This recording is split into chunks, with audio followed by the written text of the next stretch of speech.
व्यक्ति एक मुसलमान के घर पे जाके उसकी छत पे धार्मिक झंडे को खींच के तोड़ के रेलिंग तोड़ के क्या साबित कर रहा था? क्या हनुमान जी के नारे लगा रहा था? हनुमान जी आते तो वहाँ तू जीवित होता तो तेरे को चांटे मारते। लेकिन अमित शाह का तो लड़का है, ये आपने देखा तलवार लेके नारे लगाते हुए, लाठी लेके किसी के पीछे दौड़ते हुए, किसी मस्जिद पे या किसी घर पे जाकर के इस्लामिक झंडे को तोड़ के अस्पताल जला देते हैं, गाड़ियाँ जला देते हैं, शोरूम जला देते हैं, सरकारी संपत्ति का नुकसान। और क्योंकि वो चंद होंगे मुसलमान, या तो मार खा जाएंगे या मर जाएंगे या जल जाएंगे या वही सब देखते हैं हम लोग। तो ये ट्रेंड बन गया है। गोडसे की औलाद हो तुम, याद रखो। अल्पसंख्यक का तो सीटी भी दबा दो, सेफ्टी वॉल भी दबा दो। योगी आदित्यनाथ को बधाई देना चाहिए, बेवकूफ़ आदमी है योगी आदित्यनाथ। चुनावी बातों में जाके कहेगा कभी दंगे नहीं होते, कभी हमारे यहाँ कुछ नहीं होता।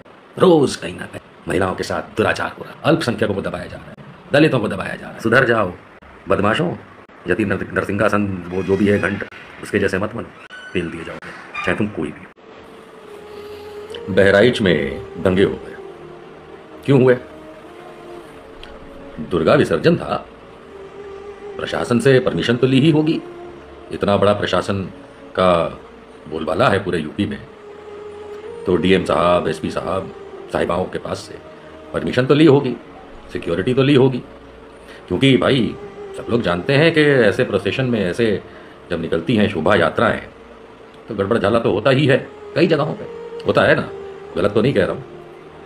तो प्रशासन का काम है कि पहले तो मेक श्योर करे कि परमिशन दे, और जब परमिशन दे तो मेक श्योर करे सुरक्षा दे। तो आई एम श्योर कि उत्तर प्रदेश सरकार ने बहराइच वाली उस शोभा यात्रा, या कह सकते हैं कि दुर्गा पूजा विसर्जन यात्रा को परमिशन तो दी ही होगी, सिक्योरिटी भी दी होगी, बहुत सारे पुलिस वाले दिए होंगे, दिखाई तो नहीं दे रहे थे। फिर हुआ दंगा, जिसमें हमारे मेरे बहुसंख्यक समुदाय में से कुछ लोगों को ये लगता है कि कहीं भी चढ़ जाओ। मिश्रा जी की आत्मा को ईश्वर शांति प्रदान करे। आपको क्या ज़रूरत थी कि किसी मुसलमान के घर पे चढ़े? क्या ज़रूरत थी? क्या ज़रूरत थी? नहीं, हम समझना चाहते हैं। बहुत हुआ कि सांप्रदायिक दंगे हो जाते हैं, बात नहीं करी जानी चाहिए। नहीं, हम बात करेंगे। आज हम यूपी सरकार से भी बात करेंगे, प्रशासन से भी बात करेंगे, मोदी से भी बात करेंगे, योगी से भी बात करेंगे, उनके बुलडोजर से भी बात करेंगे। क्या ज़रूरत थी कि जब ये मान के चला जाए कि उस दुर्गा पूजा विसर्जन के लिए प्रशासन ने परमिशन दी, पता नहीं भैया दी कि नहीं, और ये भी मान के चला जाए कि उस दुर्गा पूजा की यात्रा जिसमें विसर्जन होना था को बहराइच के पुलिस वाले प्रोटेक्ट भी कर रहे थे। तो समझने की बात ये आज सवाल बन के खड़ी होती है कि मिश्रा जी, तुमको उस मुसलमान के घर की छत पे जाने की ज़रूरत क्या थी? क्या तुम्हारी वहाँ पे क्रिकेट खेलते पे गेंद चली गई थी? कुछ तो हुआ होगा, या पतंग कहीं से कट के आ रही थी जो उनकी छत पे गिरी, जिसे तुम लूटने चले गए थे। क्या था मामला? We don't know. लेकिन सबने वो वीडियो दिखाया, मैं नहीं दिखा रहा, सबने वो वीडियो देखा जिसमें मिश्रा जी यंग मैन, पता नहीं कितना पढ़ाई लिखाई की हो, क्या किया हो, शादी हो गई थी, हमने सुना कि हाल में शादी हुई थी। तो अगर हाल में शादी हुई थी मिश्रा जी आपकी, इतने सेंसिबल हो चुके थे कि माँ बाप ने आपका ब्याह कर दिया, तो वो अक्लमंद व्यक्ति तो था ही नहीं।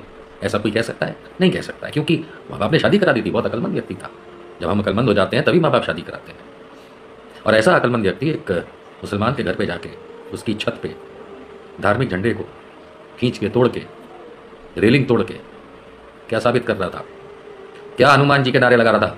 हनुमान जी आते तो वहाँ तू जीवित होता तो तेरे को चांटे मारते, खींच के चांटे मारते। क्योंकि हनुमान जी कभी किसी को ऐसे नहीं करते। कोई मुसलमान और हिंदू आपस में दुश्मन थोड़ी ना है। किसने कहा दुश्मन है? किसी ने नहीं कहा। हिंदू मुसलमान कहीं भी दुश्मन नहीं है। हाँ, राजनेता जो हैं ये दुश्मनी पैदा करते हैं कंकरी मार के, ताकि आप लोग लड़ते रहें, वोट पोलराइजेशन हो।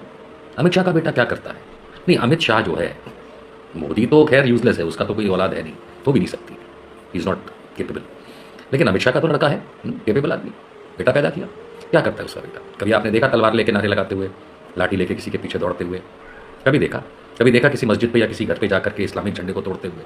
कभी देखा जय शाह को आपने ऐसे? नहीं देखा। क्योंकि वो नेता का बेटा है, और नेता स्मार्ट होते हैं, वो अपने बच्चों को सेफ रखते हैं, और आप जैसे बेवकूफ़ों को भिड़ाने के लिए आगे बढ़ते हैं। खैर, यहाँ तो वो भी नहीं मामला था। यहाँ तो ये मामला था कि मिश्रा जी, हमें आज तक नहीं समझ में आया कि आप उस छत पे करने क्या गए थे, क्योंकि वहाँ क्रिकेट नहीं चल रहा था, गेंद नहीं चली गई थी। और मैं आम जनता को बता दूँ, ये सोचना बहुत बड़ी गलतफहमी होती है किसी भी समुदाय द्वारा कि हम संख्या में थोड़े से ज़्यादा हैं तो दूसरे को दबा देंगे। ऐसा नहीं सोचना चाहिए। ऐसा सोच करके कुछ नहीं मिला। वो एक बाबर आया था, छोटी सी फौज लेके पूरे भारत पे कब्जा कर लिया था, लगभग छोटी सी फौज लेके आया था, और यहाँ हमारे राजे रजवाड़े कुछ नहीं कर पाए थे, नहीं कर पाए थे। और फिर सालों साल, जानते हैं ना, तो संख्या बल जो है ना, उसकी तरफ नहीं देखना चाहिए किसी को भी नहीं। मैं किसी की तरफदारी नहीं कर रहा हूँ, मैं एक लॉजिक बता रहा हूँ। और फिर सब जानते हुए कि भाई उस आदमी ने इतना बड़ा गलत काम किया, पता नहीं किसने गोली मार दी।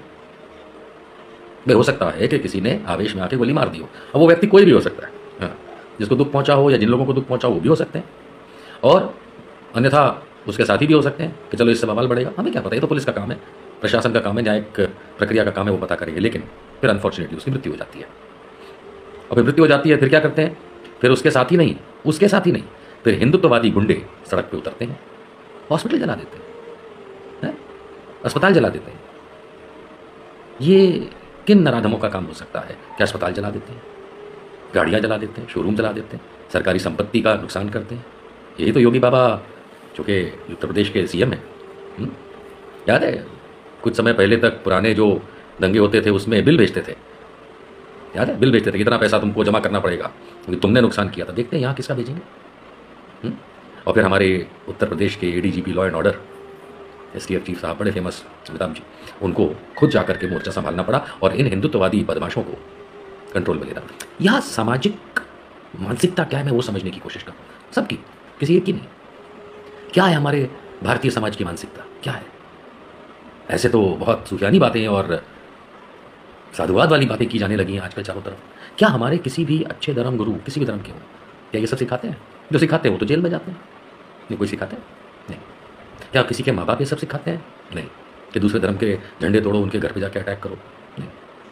और हकीकत तो ये है, और मैं यहाँ पे आपको ये बात बता दूँ कि जब कभी भी कोई ऐसा गुनाह करता है तो हम सब मिल करके एक सुर में, चाहे हिंदू हो, मुसलमान हो, सिख हो, ईसाई हो, हम लोग हमेशा कहते हैं आतंक फैलाने वाले का धर्म नहीं होता, नहीं होता ना।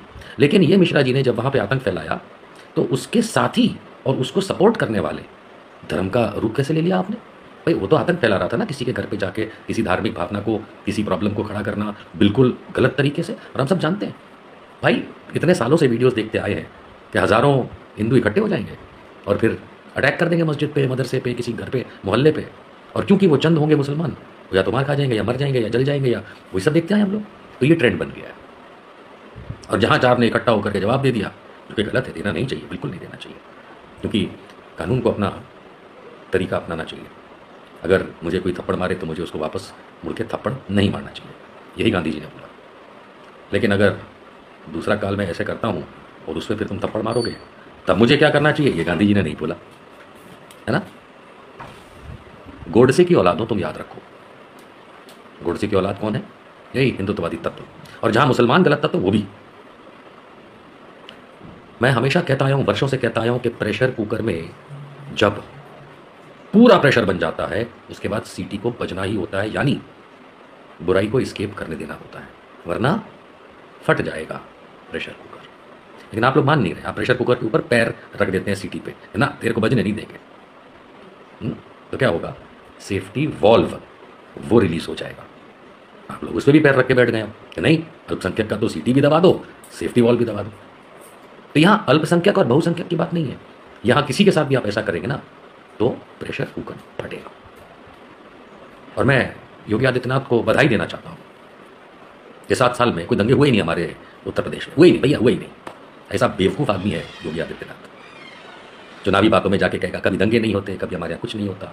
रोज़ कहीं ना कहीं महिलाओं के साथ दुराचार हो रहा है, दंगे हो रहे हैं, अल्पसंख्यकों को दबाया जा रहा है, दलितों को दबाया जा रहा है, ब्राह्मणों को मारा जा रहा है। What are you doing? कौन हो तुम लोग? किस देश में? हमारा भारत तो ऐसा नहीं था। सुधर जाओ बदमाशों, यदि नरसिंहासन वो जो भी है घंट, उसके जैसे मत बनो, पेल दिए जाओगे। चाहे तुम कोई भी हो, किसी भी धर्म से हो, देशद्रोही काम करोगे तो मारोगे, मारेगी, पब्लिक मारेगी, नो डाउट। प्लीज़ ऐसा मत करिए, यही मैं कह सकता हूँ।